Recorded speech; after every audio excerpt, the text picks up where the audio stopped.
pour ce que l'Esprit veut nous donner ce matin, je vais vous inviter à tourner dans l'Exode, chapitre 19. Dans l'Exode, chapitre 19, on va faire un peu de lecture et au cours de cette lecture, on va faire des arrêts. L'Esprit va relever certains points de cette situation-là. De l'Exode, chapitre 19, on va commencer par le verset 1 seulement.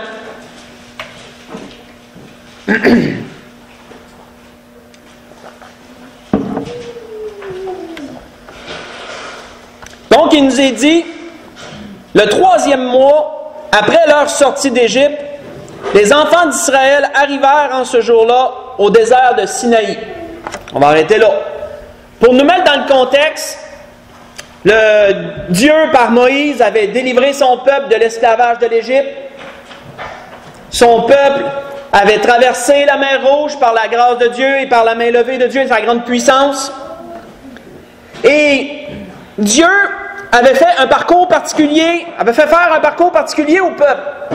Au lieu de s'en aller quasiment en ligne droite jusqu'à Kadès-Barnéa, qui était près du Jourdain, pour traverser, pour aller dans la terre promise, il leur a refait faire un détour par le mont Sinaï, qui est tout en bas du territoire, des différents déserts qu'il y a lorsqu'on regarde une carte.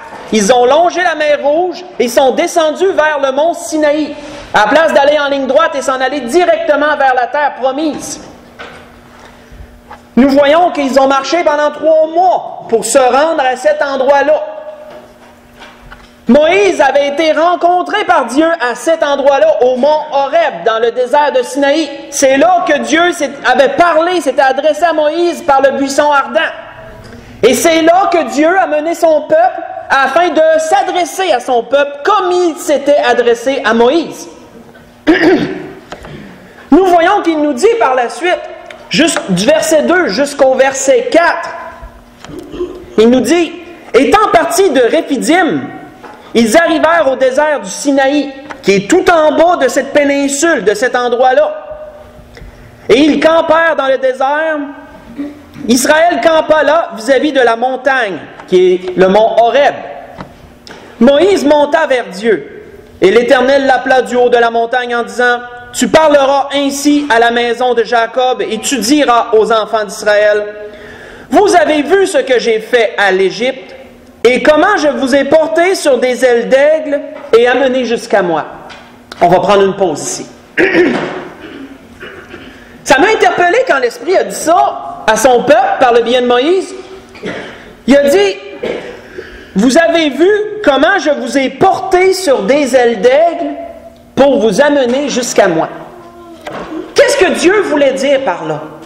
Quelle image Dieu voulait-il leur dresser en leur disant « Je vous ai porté sur des ailes d'aigle pour vous amener jusqu'à moi. » Pour bien comprendre ça, je vais ouvrir une parenthèse et nous allons voir comment agissent les aigles. Parce que ça l'explique beaucoup de choses. Ça l'explique du moins ce que Dieu veut dire ici. Donc j'ai pris des notes pour ça. L'aigle agit d'une façon particulière.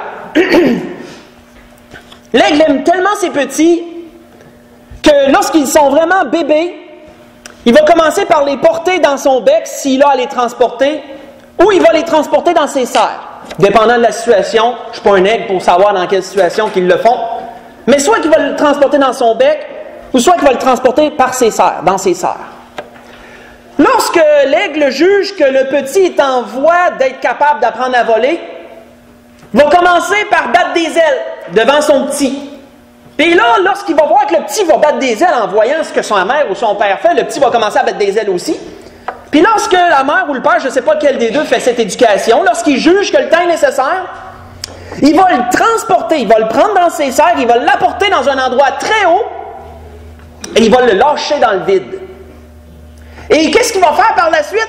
Il va piquer et il va aller par en dessous du petit, il va le réceptionner sur son épaule, sur ses ailes ou sur son dos. Et ce but est simple, c'est pour apprendre à l'aiglon à voler. L'aiglon étant lâché dans le vide, va battre des ailes, la mère va le réceptionner, elle va remonter, elle va recommencer, jusqu'à ce qu'il commence à voler. Et bien sûr, si elle voit qu'il est trop fatigué, bien là, elle va le réceptionner et elle va le ramener au nid. Puis ça va être la leçon du prochain, ou etc. Mais cette façon d'agir de l'aigle, frères et sœurs, est assez particulière parce que Dieu nous dit cela ici, disait cela à son peuple. Je vous ai porté sur des ailes d'aigle. Qu'est-ce que Dieu voulait dire si on superpose l'image là, que je viens de vous dresser à ce que l'Éternel a dit? Parce que Dieu avait en vue quelque chose. On voit premièrement que, pour enchaîner ça, pour vraiment comme ajouter à quelque chose à ce que je vous ai dit, Moïse en a parlé plus tard dans son cantique, de ce que je vous ai mentionné. Et voici ce que Moïse a dit dans son cantique. En parlant de l'Éternel, il dit, il l'a trouvé, en parlant du peuple. L'Éternel a trouvé le peuple dans une contrée déserte, dans une solitude aux effroyables hurlements. Il l'a entouré, il en a pris soin. Il l'a gardé comme la prunelle de son œil. Pareil à l'aigle qui éveille sa couvée, voltige sur ses petits, déploie ses ailes, les prend et les porte sur ses plumes. L'Éternel seul a conduit son peuple et il n'y avait avec lui aucun Dieu étranger. Vous voyez cela dans Deutéronome chapitre 32, j'ai lu du verset 10 au verset 12. Moïse dans son cantique enchaînait un peu sur l'image que je vous ai dressée. Comment l'aigle apprend ses petits à voler et comment il les réceptionne sur son dos et les ramène à bon port. Le peuple, lorsqu'ils sont sortis d'Égypte, ont réussi à se rendre jusqu'à Dieu, mais ça ne veut pas dire qu'ils n'ont pas rencontré d'obstacles. Ils ont dû faire face à l'incertitude de la mer Rouge. Ils ont dû apprendre à camper sur l'opposition, à s'ancrer dans le sol et à demeurer ferme pour voir ce que Dieu ferait. On voit que par la suite, ils ont fait face aux eaux de Mara, un peu plus loin, les eaux amères. Il y a eu les murmures et tout. Dieu a changé, Dieu a adouci l'eau. Ils ont eu à faire face aussi à la manne, apprendre à manger la manne et apprendre à s'en contenter. Ils ont eu aussi à faire face à Horeb. Il n'y avait pas d'eau. Moïse a frappé le rocher, ou il a parlé, je ne me souviens plus lequel des deux, mais l'eau a jailli du rocher. Ils ont eu à faire face à Amalek, qui les a attaqués par en arrière, et que là, il a eu à se battre. C'est là que Moïse était monté sur la montagne, il avait les mains levées, le peuple a vaincu. Vous connaissez un peu cette situation. Ils ont eu à faire face à Moïse, Moïse aussi devait apprendre à gérer toutes les demandes du peuple. C'est là que son beau-père est arrivé, puis son beau-père il a communiqué une sagesse. Mais pas tout ça sur tes épaules à toi tout seul, tu ne seras pas capable de le porter. Distribue la charge aux anciens, puis comme ça, allège-toi, puis sois capable de diriger tout ce peuple. Il y a eu beaucoup de choses auxquelles le peuple a dû faire face, mais ils étaient tout de même arrivés là où Dieu voulait les amener. Un peu comme l'aigle qui apprend à ses petits à voler de leurs propres ailes et qui les réceptionne sur son dos pour les amener au bon endroit lorsqu'ils sont fatigués. Dieu avait agi ainsi avec son peuple. Et vous savez, frères et sœurs, Dieu agit de la même façon avec nous. Dieu, parfois, va nous prendre dans son bec, si on met l'image. Dieu, parfois, va nous prendre dans ses serres. Ça va être facile. Mais parfois, Dieu va nous lâcher dans le vide pour qu'on apprenne à voler par nous-mêmes. Mais est-ce qu'il va nous laisser nous écraser contre les rochers? Non. Il va nous réceptionner. Et il va s'occuper à nous apprendre à voler. Autrement dit, à maturer spirituellement, à grandir. Toujours dépendant de lui, bien sûr. Dieu ne veut pas nous apprendre à devenir indépendants de lui. Non. Mais il veut nous apprendre à devenir matures. Il veut nous apprendre à devenir autonomes, d'une certaine façon. Des adultes au niveau spirituel. Et c'est ce que Dieu fait par les épreuves et par les tribulations que nous vivons. Si on continue à lire, qu'est-ce que l'Éternel avait dit à partir du verset 5? On voit qu'il a dit, maintenant, si vous écoutez ma voix et si vous gardez mon alliance, vous m'appartiendrez entre tous les peuples, car toute la terre est à moi. Vous serez pour moi un royaume de sacrificateurs et une nation sainte. Voilà les paroles que tu diras aux enfants d'Israël. Donc, après leur avoir donné cette image, dressé cette image de l'aigle, Et si vous voulez le lire pendant la semaine, il y a un bel ajout qu'on peut amener en plus à cela. C'est dans Ésaïe chapitre 40, verset 29 au verset 31, où Dieu parle qui relève celui qui est fatigué, où Dieu parle qui redonne des forces à celui qui est languissant, et il dit qu'ils prennent leur envol comme l'aigle. Ça complète bien l'image. Vous voyez ça dans Ésaïe 40. Les gens apprennent à prendre leur envol comme l'aigle, pour ceux qui se confient en Dieu. Après ça, il dit, ils courent et ne se lassent point, ne se fatiguent point. Mais Dieu leur avait dit par la suite, si vous écoutez ma voix, vous allez être heureux si vous m'écoutez. Vous allez devenir une nation sainte si vous vous écoutez. Vous allez m'appartenir d'entre tous les peuples si vous m'écoutez. Le « si vous m'écoutez » est très important, frères et sœurs. Comment le peuple avait-il réagi à ce « si vous m'écoutez » ? À ce moment-là, leur disposition était bonne. Lorsqu'ils étaient là, leur disposition était bonne. Et voici de quelle façon ils avaient réagi à cela. Parce que c'est dans un autre endroit qu'on le trouve. Faites seulement écouter, je vais vous donner le verset ensuite. Ils avaient dit, approche-toi en parlant de Moïse et écoute tout ce que l'Éternel dira, notre Dieu. Et tu nous rapporteras toi-même tout ce que l'Éternel te dira, notre Dieu. Nous l'écouterons et nous le ferons, avait dit le peuple.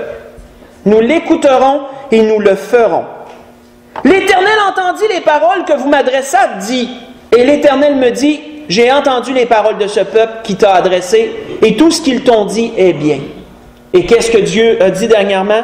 Oh, s'ils avaient toujours ce même cœur pour me craindre et pour observer tous mes commandements, afin qu'ils soient heureux, à jamais, eux et leurs enfants.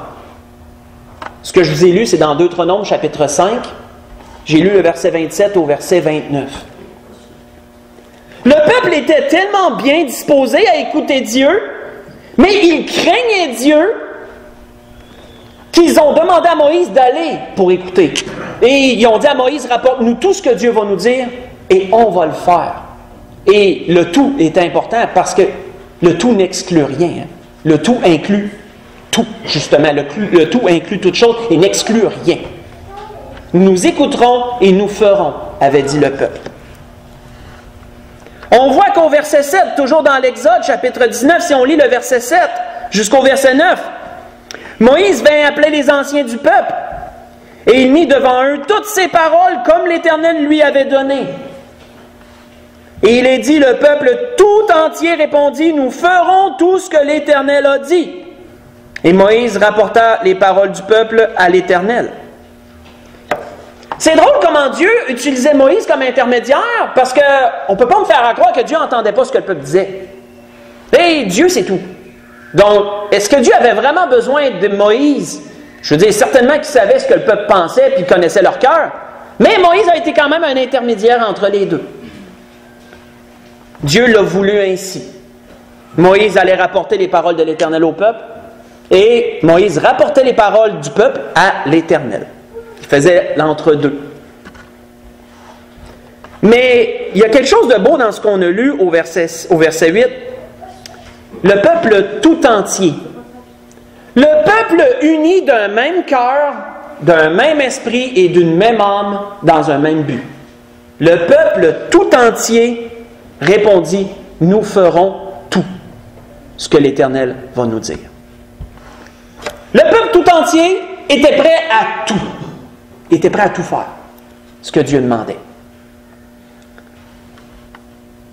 Est-ce qu'on peut dire, frères et sœurs, qu'on est dans la même situation ce matin? Est-ce que l'Église de l'Espérance peut dire ça? Est-ce que l'Église de l'Espérance peut dire, nous sommes tout entiers, nous sommes tous entiers ensemble pour répondre la même chose? Et est-ce que l'Église de l'Espérance, chacun personnellement peut dire, nous sommes prêts à faire tout ce que l'Éternel nous dira? Ça, chacun peut répondre pour soi. Est-ce qu'on en est rendu à un point dans notre vie où on a commencé à exclure des choses puis dire, je suis prêt à faire certaines choses, mais pas toutes? Là, il y a des limites. Est-ce qu'on est rendu là, en 2016? Est-ce qu'on est rendu à vouloir faire des accommodements avec Dieu puis dire, ben ça, je pourrais le faire, mais ça, pas sûr. Là, mon casse, j'ai mon casse. Analysons nos vies, frères et sœurs. Parce que si on n'est pas prêt à faire tout ce qu'on doit faire, on a à se poser des questions. On a à remettre des choses en question si on est rendu là. Quel était le désir de David? David qui démontrait ce tout au travers de sa vie. Qu'est-ce que David avait dit? Je vais juste aller vous le lire.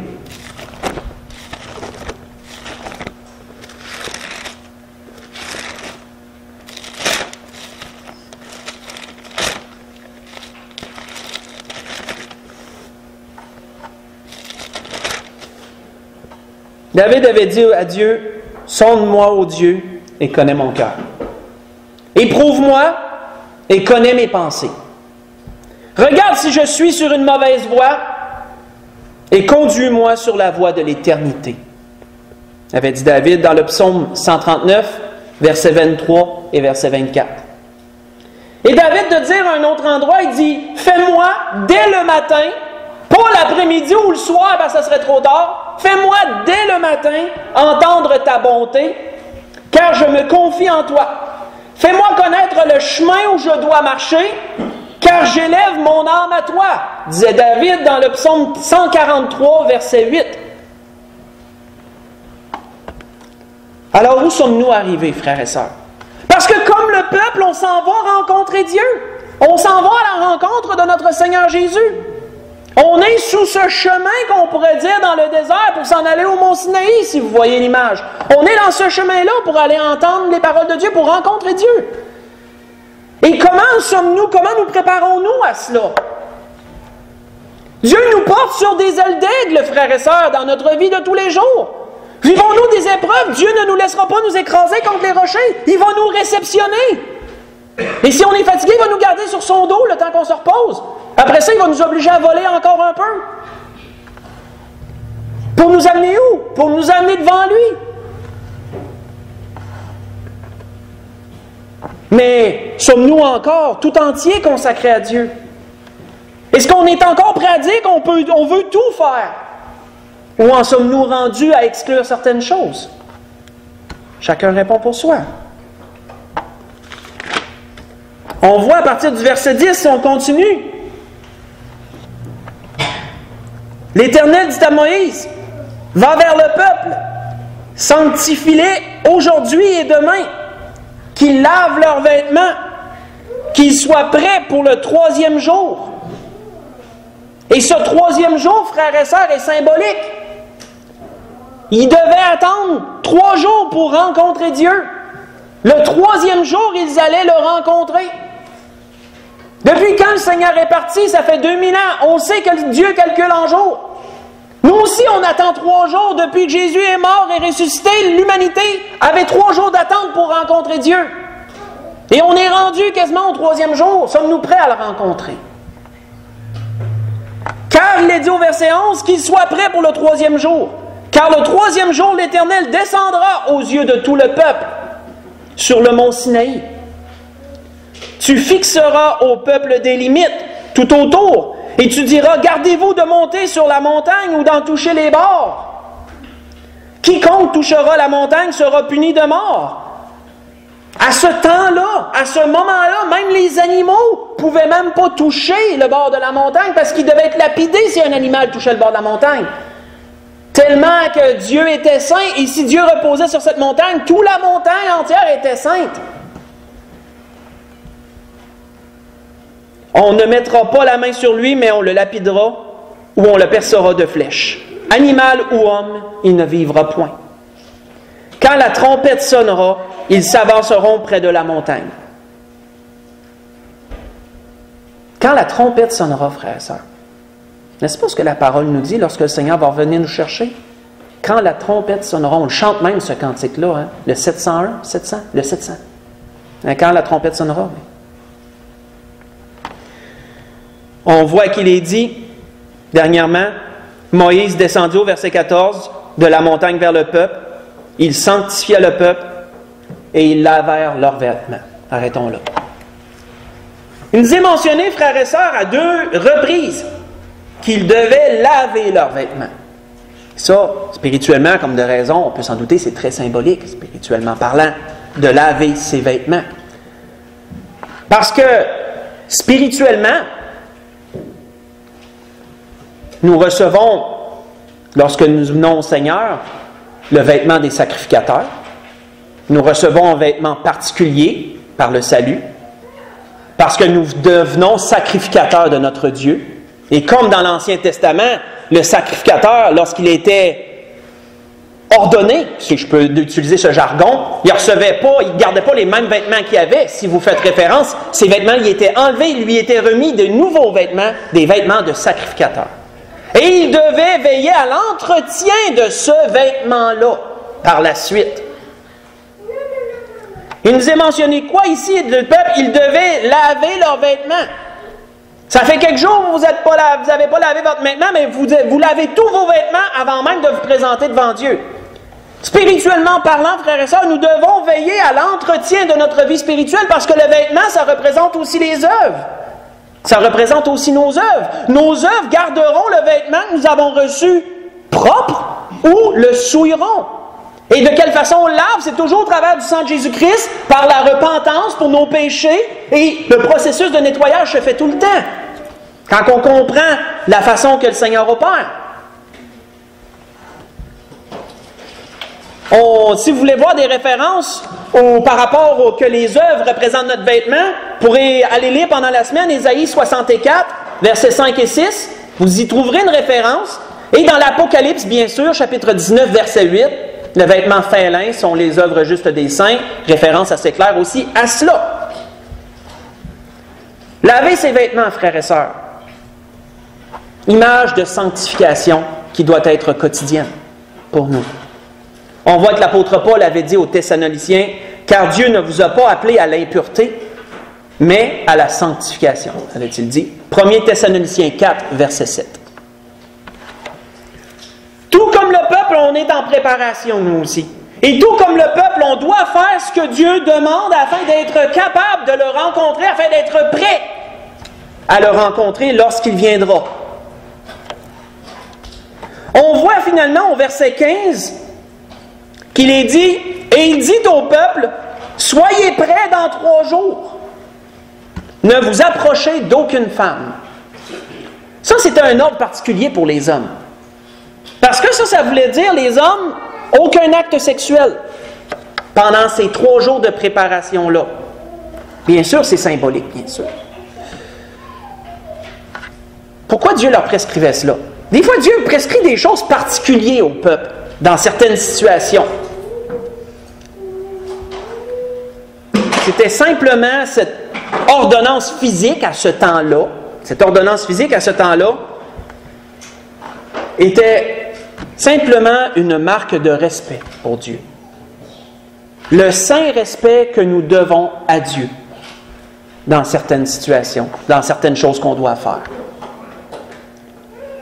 On voit que David, je vais vous donner la référence après, lorsqu'il a fui devant Saül et qu'il est allé à l'endroit où un tel sacrificateur, je ne me souviens plus de son nom, était, et qu'il a demandé à manger des pains, et que le sacrificateur a dit, la seule chose que j'ai, c'est des pains consacrés, des pains de proposition. Quelles conditions le sacrificateur lui a donné pour qu'il puisse en manger, lui et ses hommes? Est-ce que vous avez couché avec des femmes? Et les hommes disent, non, ça fait 3 jours qu'on n'a pas couché avec des femmes. Ah ben tiens, vous pouvez manger des pains de proposition. Ça, vous voyez ça dans 1 Samuel 21, verset 1 jusqu'au verset 6. On voit qu'à d'autres places, Dieu a demandé d'autres choses qui est encore des marques de respect pour Dieu. Lorsque Moïse a rencontré Dieu au buisson ardent, dès qu'il a voulu regarder le buisson ardent, qu'est-ce que l'ange de l'Éternel qui était dans le buisson lui a dit? « Ôte tes souliers de tes pieds, car la terre sur laquelle tu te tiens est une terre sainte. » Pourquoi ôter ses souliers de ses pieds? Marque de respect envers Dieu. La même chose a été dit à Josué, lorsqu'il était rendu sur le territoire de la terre promise et prêt à conquérir Jéricho, et que l'ange de l'Éternel est venu, et que Josué lui a dit, « T'es qui, toi, ami ou ennemi? » Il dit, « Je suis le chef de l'armée de l'Éternel. » Josué s'écrase à terre tout de suite quand il a su ça, et il a dit, « Qu'est-ce que tu ordonnes? » Et l'ange lui a dit, « Ôte tes souliers de tes pieds, parce que la terre sur laquelle tu te tiens, c'est une terre sainte. » Vous voyez ça dans Josué 5, verset 15. Des marques de respect. C'est la même chose qui a été demandée ici. Aux hommes d'avoir un saint respect pour Dieu. Une marque de respect. Quand il est question de Dieu, frères et sœurs, on ne devrait pas avoir peur de trop en faire. Lorsqu'il est question de Dieu, on devrait, par la crainte et le respect qu'on a de lui, en faire plus qu'en faire moins, bien sûr. Je vais vous donner un exemple, juste pour vous donner une image un peu de moi-même, de la façon que je perçois les choses. À la maison, peut m'arriver parfois, pas tout le temps, parfois, de prendre une coupe de vin le soir. Poser, ça peut m'arriver. Si je sais que c'est un soir d'études, j'en prends pas. Parce que, par le respect que j'ai de Dieu, je veux avoir un esprit très très clair pour étudier les Écritures, je ne me sentirais pas apte. Tu sais, pas que je ne suis pas apte, je ne me saoule pas, mais je pense que vous voyez un peu ce que je veux dire. C'est que dans ma crainte que j'ai de Dieu, si j'ai à étudier la parole, si j'ai à prendre un temps d'étude pour les messages, je ne bois pas de vin. C'est moi, ça c'est personnel à moi. Là. Mais c'est pour vous montrer un exemple de marque de respect. C'est quelque chose qu'on va s'abstenir parce qu'on entre en communion avec Dieu d'une façon plus particulière, d'une façon plus profonde. Et ça peut être, dans vos vies personnelles, ça peut être d'autres choses. Ça peut être dans bien des sens. Là. Mais on voit un peu, c'est ça que Dieu avait demandé aux hommes, là, une marque de respect pour le temps de préparation, jusqu'à ce qu'ils aient à le rencontrer, lui. Donc, c'était ce que l'Esprit voulait nous donner ce matin. L'Esprit voulait nous donner de parcourir ça et relever les points importants que Dieu voulait relever. Comment Dieu agit avec nous. Comment que, oui, il y a des épreuves, mais comment Dieu agit comme l'aigle. Il veut nous apprendre à voler. Et il y a une chose que je ne vous ai pas mentionné tantôt, mais ça me revient à propos de l'aigle, parce que c'était vraiment, ça a été l'événement, la chose le plus marquant de ce que l'Esprit m'a donné et qu'il veut vous donner ce matin, ça a été l'aigle, ça a été l'exemple de l'aigle. Savez-vous comment l'aigle agit quand il voit une tempête? J'ai lu là-dessus et j'ai trouvé ça intéressant. La plupart des oiseaux, s'ils voient une tempête, je ne vous parle pas d'une tornade, je ne vous parle pas de quelque chose de dévastateur, mais quand ils voient une tempête arriver, la plupart des oiseaux vont fuir et se cacher. L'aigle, lui, il va faire le contraire, l'aigle va foncer dans la tempête.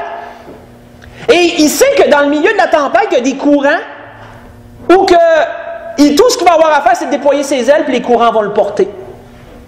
Les courants vont le porter, il n'aura même pas à forcer. Rendu au milieu de la tempête, il déploie ses ailes, puis il se laisse porter. Puis même, les courants vont l'élever encore plus haut, puis il n'y aura aucun effort à faire pour ça. Ça, moi, ça m'a parlé, ça, moi. Ça m'a parlé. Parce que ça nous montre, frères et sœurs, que Dieu utilise les épreuves pour nous grandir. Dieu peut utiliser les épreuves pour nous amener à de nouveaux sommets. Dieu peut utiliser les épreuves pour nous amener à encore plus qu'on avait avant. Encore plus haut. Autant moralement que physiquement. Dieu peut faire ça, comme l'aigle. Et je crois que c'est un peu dans ce sens-là qu'Ésaïe avait écrit ce que je vous ai dit de lire pendant la semaine. Ésaïe 40, je crois. Je pense que c'est ça que j'avais noté. Ésaïe 40, verset 29 ou verset 31. Je crois que c'est ça que... Je crois que cette image-là peut bien s'appliquer, si vous voulez aller la lire pendant la semaine. Alors l'Esprit voulait nous donner tout cela. Comment le peuple était prêt à entendre tout ce que Dieu voulait dire. Comment le peuple était prêt à faire tout ce que Dieu voulait qu'il fasse. Et la préparation que le peuple devait faire, parce que dans 3 jours, ils allaient rencontrer Dieu, comme nous.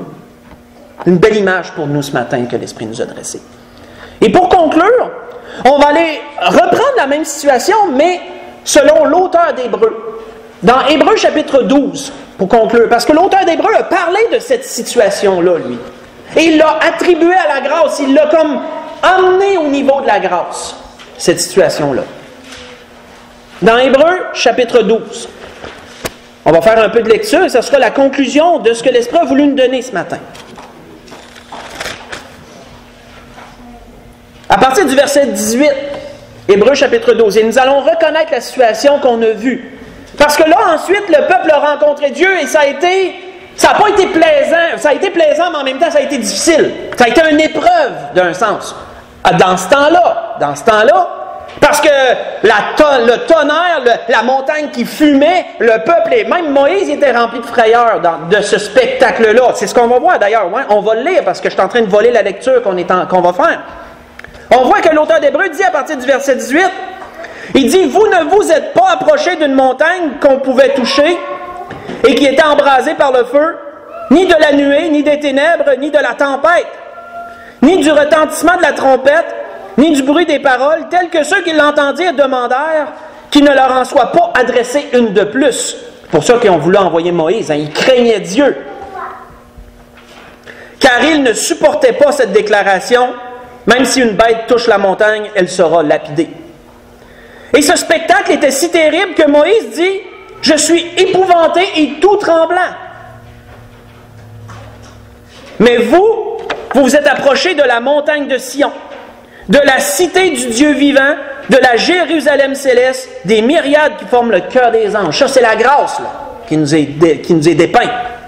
De l'assemblée des premiers-nés inscrits dans les cieux, du juge qui est le Dieu de tous, des esprits des justes parvenus à la perfection, de Jésus qui est le médiateur de la nouvelle alliance et du sang de l'aspersion qui parle mieux que celui d'Abel. Il nous dit par la suite, gardez-vous de refuser d'entendre. Hein? Souvenons-nous ce qu'on a lu. Dieu leur avait dit, si vous êtes prêts à m'écouter, il fait référence à ça ici. Gardez-vous de refuser d'entendre celui qui parle.